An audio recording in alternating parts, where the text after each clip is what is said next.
Okay, so good afternoon po ulit mga kuya, no? So nandito po ulit kami ni Ma'am Rona. So parking activities po kami for today, this afternoon.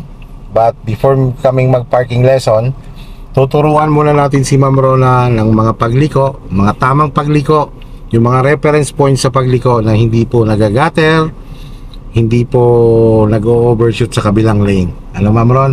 Yes, sir. So although dinemo ko naman sa'yo, ngayon naman ikaw ang gagawa. Okay. No, sige, tara.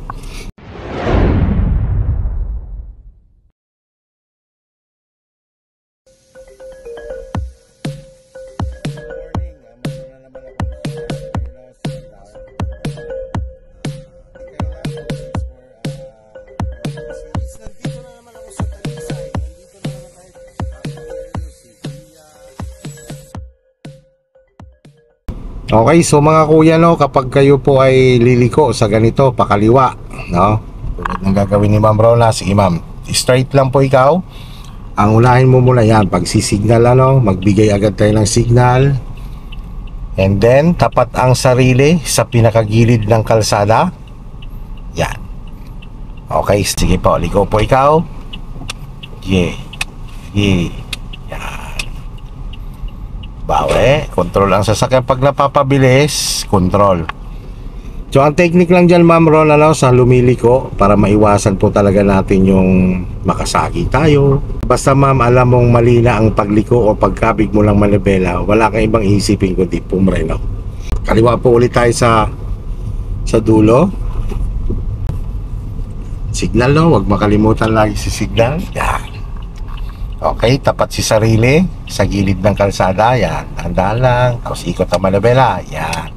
Diyan pa lang nag-i-start ng pag-ikot ng manibela nyo kapag kayo nakatapat na sa gilid ng kalsada.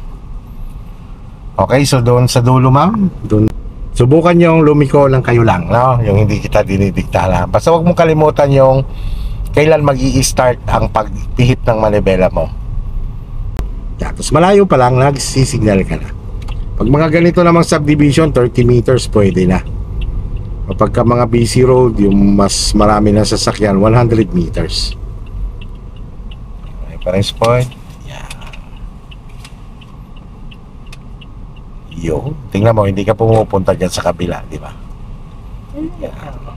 Kapag ganun mo pa lang, nabawi ka na unti-unti para hindi ka nag-overshoot sa kabilang lane.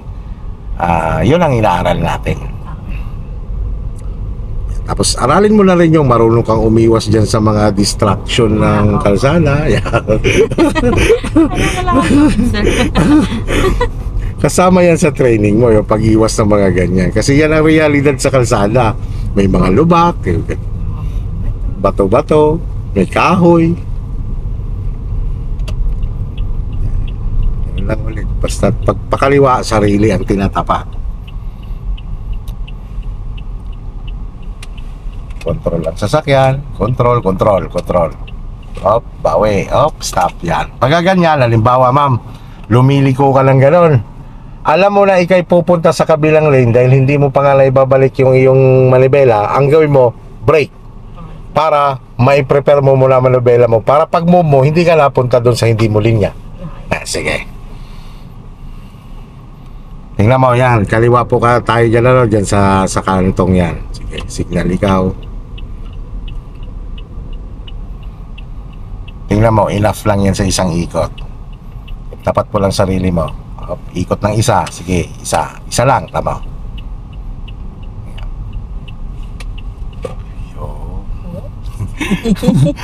Okay. So Ma'am Ron, ganito kasi ang katanungan dyan.